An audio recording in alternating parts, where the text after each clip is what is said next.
hindi na ako nakahindi dahil ang isang senior citizen na mismo ang 4 na beses na nagsabi na tatuan kita. Kaya masaya din ako dahil meron din ako tulad ninyong lahat na tato ni Apo Wakod. Maraming salamat po, Apo.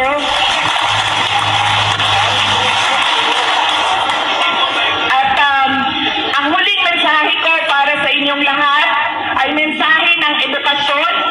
Lahat po ng mga tiga dito sa Puskalan, gusto kong maintindihan ninyo na napakahalaga ng edukasyon sa buhay ng mga anak ninyo.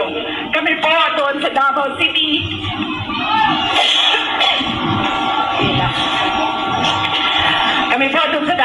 bago po ako bumaba as mayor, natapos namin ang City College of Davao.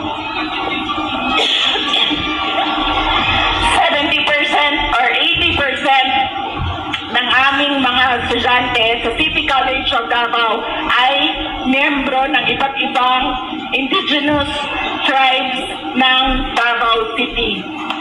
Kaya masaya kami dahil nabibigyan ng opportunity yung mga IPs na makapagtapos ng college sa loob ng City College of Davao City na pagmamayari ng local government unit ng Davao City. Sinigurado ko na bago ako bumaba doon sa pagka-mayor ng Davao City ay matapos namin ang college, ang paaralan, para masiguro yung kinabukasan ng aming mga Davaoeños na miyembro ng IPs.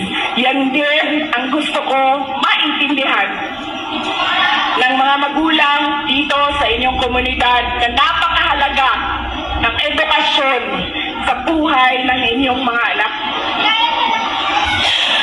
Dahil ito ang magpapabago ng buhay nila.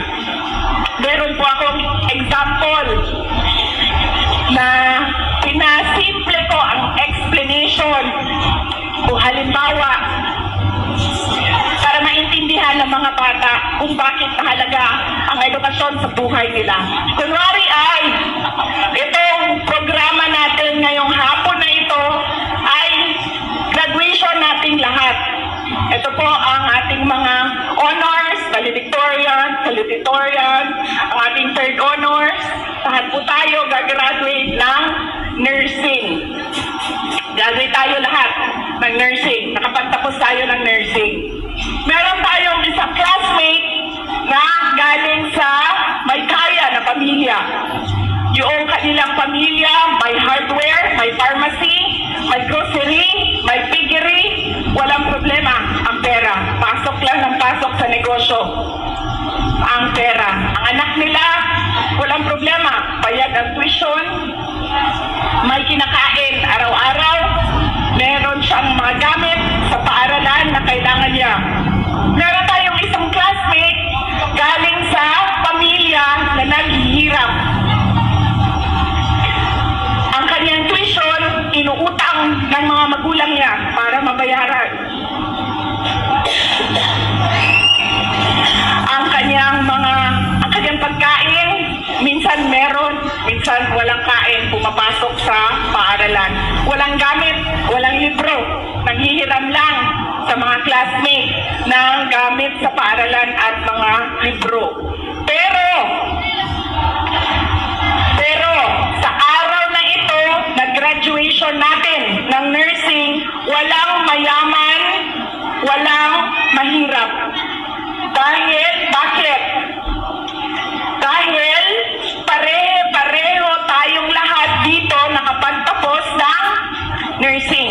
Ibig sabihin, kung yung nakapagtapos na galing sa mahirap na pamilya, ay pareho na ang oportunidad niya na makapagtrabaho bilang nurse sa isang graduate na galing sa mahirap na pamilya. Pareho na silang pwede mag-apply sa hospital, pareho na sila pwede maging nurse. Wala nang mayaman, wala nang mahirap. Pareho na sila. Kaya napakahalaga na maintindihan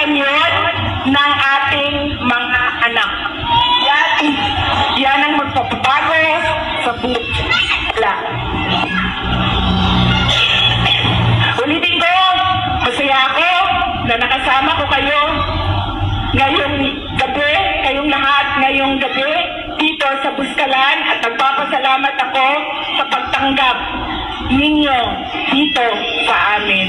Magandang gabi, maraming salamat sa inyong lahat.